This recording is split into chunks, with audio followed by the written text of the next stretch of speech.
Nayagarh School is a place where we ponder our kids with care and creativity. We provide students the room to explore their imaginations and enhance their education. आज बात करेंगे सड़क हादसों की और उनमें होने वाली मौतों की और उठाए जा रहे प्रभावी कदम की। नमस्कार, आप देख रहे हैं आई इंडिया और मैं हूं डॉक्टर पंकज सिंह गौर। उत्तर प्रदेश में ट्रैफिक व्यवस्था को सुधारने और सड़क हादसों पर लगाम कसने के लिए लगातार प्रभावी कदम उठाए जा रहे हैं।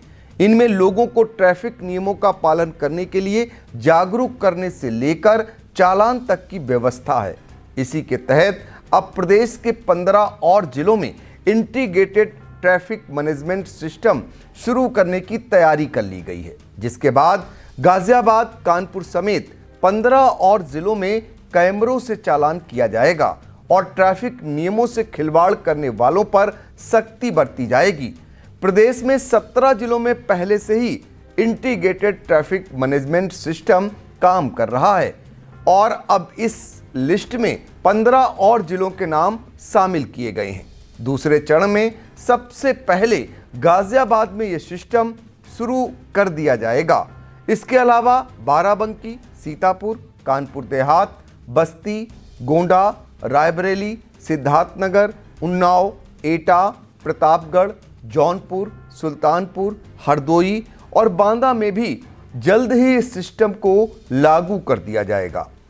इंटीग्रेटेड ट्रैफिक मैनेजमेंट सिस्टम के तहत शहर के सभी प्रमुख चौराहों पर हाई डेफिनेशन क्वालिटी के कैमरे लगाए जाएंगे, जिससे ट्रैफिक तोड़ने वालों पर निगरानी की जाएगी। इस सिस्टम के आने से ट्रैफिक नियमों का पालन नहीं करने वालों को उनकी तस्वीर के साथ घर पर सीधा चालान जाएगा, जिससे लोगों में ट्रैफिक नियमों को लेकर गंभीरता आएगी। इन जिलों में इंटीग्रेटेड ट्रैफिक मैनेजमेंट सिस्टम आने से ट्रैफिक व्यवस्था और सुरक्षित हो जाएगी। इंटीग्रेटेड ट्रैफिक मैनेजमेंट सिस्टम में सभी प्रमुख चौराहों पर ऑटोमेटिक सिग्नल प्रणाली के जरिए कंट्रोल रूम से निगरानी होगी। ट्रैफिक नियम तोड़ने वाले वाहनों की नंबर प्लेट ट्रेस हो जाएगी, जिससे सीधा चालान घर पहुंचेगा। चौराहों पर सीसी व पीटीजेड कैमरे लगने से अपराध में कमी आएगी। बता दें कि साल 2021 में सीएम योगी आदित्यनाथ ने यूपी के 57 शहरों और 17 नगर निगमों में इंटीग्रेटेड ट्रैफिक मैनेजमेंट सिस्टम शुरू करने को कहा था, जिसके तहत पहले चरण में सबसे पहले लखनऊ, आगरा, कानपुर, वाराणसी और नोएडा में सबसे पहले इसे शुरू किया गया। इसके बाद मेरठ, बरेली, गोरखपुर, शाहजहांपुर, अयोध्या, प्रयागराज, अलीगढ़, झांसी, फिरोजाबाद, मथुरा, सहारनपुर और मुरादाबाद जैसे शहरों को भी इससे जोड़ दिया गया था। अब जरा जान लीजिए देश के सबसे बड़े सूबे उत्तर प्रदेश में साल दर साल हादसे और मौतों का आंकड़ा कैसे बढ़ रहा है। 2020 में 34,243 हादसे हुए, 19,149 की मौत हुई। 2021 में हादसे बढ़कर 37,729 तक पहुंच गए और मौतों का आंकड़ा बढ़कर 21,227 तक पहुंच गया। इसी तरह 2022 में हादसों में फिर उछाल आया, 21,746 हादसे हुए और मौतों का आंकड़ा 22,595 पार गया। 2023 में 44,534 हादसे हुए और मौतों का आंकड़ा 23,652 तक पहुंच गया। हादसों को रोकने के लिए पुलिस और यातायात विभाग ने खूब चालान और सीज करने की कार्रवाई की। करोड़ों रुपए चालान के रूप में वसूल किए, लेकिन यातायात का उल्लंघन करने वालों पर इसका जरा भी असर देखने को नहीं मिला। तभी तो 2024 में हादसों का आंकड़ा 46,052 तक पहुंच गया। मौतों का आंकड़ा भी 24,118 की संख्या तक आ गया। आपको यह भी बता दें कि साल दर साल वाहनों की संख्या भी बढ़ रही है। सबसे गंभीर बात तो यह है कि हादसों में होने वाली मौतों में 18 से 25 और 25 से 35 वर्ष के बीच कि लोग ज़्यादा हैं। एक रिपोर्ट के मुताबिक परिवहन विभाग के जो आंकड़े हैं उसके मुताबिक शाम 6 बजे से रात 9 बजे के बीच सबसे ज़्यादा सड़क हादसे होते हैं, जिनमें 17% लोगों की मौत हुई है। और इसी तरह पुलिस या फिर यातायात पुलिस अथवा परिवहन विभाग की कार्रवाई ठप हो जाती है।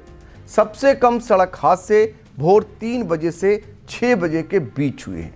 इस अवधि में 7% लोगों की जान गई, लेकिन अपराह्न शाम 3 से 6 बजे तक के बीच हुए सड़क हादसों में 15% लोगों की जान चली गई, जबकि सुबह 9 से दोपहर 12 बजे के बीच 12% लोगों की मौत हुई। इन हादसों का सबसे बड़ा कारण ओवर स्पीड से गाड़ी चलाना, साथ ही नशे में गाड़ी का फर्राटा भरना और गलत दिशा में गाड़ी चलाना माना गया है। साथ ही वाहन चलाते समय मोबाइल पर बात करने से भी हादसे होना एक बड़ा कारण है। ऐसे में सवाल उठता है कि हर साल यातायात माह, यातायात सप्ताह मनाया जाता है। यातायात पुलिस और परिवहन विभाग सीज और चालान की कार्रवाई भी करता रहता है, मगर ना तो वाहन चालक ट्रैफिक नियम का पालन करते नजर आते हैं और ना ही हादसों पर अंकुश लगता दिखाई देता है। अब देखना होगा कि सीतापुर में तीसरी आंख से कैसे यातायात के जो नियम हैं उनका पालन कराया जाता है, और साथ ही जो हादसों में बेतहाशा मौतें हो रही हैं उन पर कैसे अंकुश लगाया जा सकेगा, ये तो फिलहाल समय बताएगा। क्योंकि सीतापुर में अगर सबसे ज़्यादा पोस्टमार्टम किसी के होते हैं तो वो हादसों में होने वाली मौतों के होते हैं। ये अपने आप में चिंता का विषय है, और चिंता का विषय ये भी है कि इन हादसों में किसी का सुहाग उजड़ता है, तो किसी के बुढ़ापे की लाठी टूटती है, तो किसी का चिराग बुझता है, तो कोई भाई बहन से जुदा होता है, तो कोई बहन भाई से जुदा होता है। फिलहाल बहुत सारे हादसे इतना दुख दे जाते हैं वो कभी भी शायद भुलाए नहीं जा सकते, और इसके लिए आप सभी को जागरूक होने की ज़रूरत है। इस बात पर ध्यान देने की ज़रूरत है कि इन हादसों को कैसे रोका जाए। क्यों नहीं हमारे सभी स्कूल सबसे पहले हादसों, ट्रैफिक नियमों को लेकर अपने बच्चों को, जो देश का भविष्य हैं, उनको इसके लिए तैयार करें, और फिर वही बच्चे अपने अभिभावकों को अगर वो गलती करते हैं तो उन्हें रोकने का प्रयास करें, तो निश्चित तौर पर एक बड़ी संख्या में हादसों पर अंकुश लगाया जा सकता है। फिलहाल ये पहल है, सरकार भी गंभीर है, लेकिन आने वाले समय में पता चलेगा कि हादसों पर अंकुश लगता है या नहीं, क्योंकि आंकड़े तो यही बता रहे हैं कि साल दर साल हादसे भी बढ़ रहे हैं और हादसों में होने वाली मौतों की संख्या भी बढ़ रही है। यह अलग बात है कि चूँकि उसी रफ्तार से वाहन भी बढ़ रहे हैं, तो क्यों नहीं सभी लोग इसका पालन करें और ये हादसे जो हो रहे हैं इन पर अंकुश लगाएं। कैसी लगी ये स्टोरी आप कमेंट बॉक्स में जाकर हमें ज़रूर बताएं।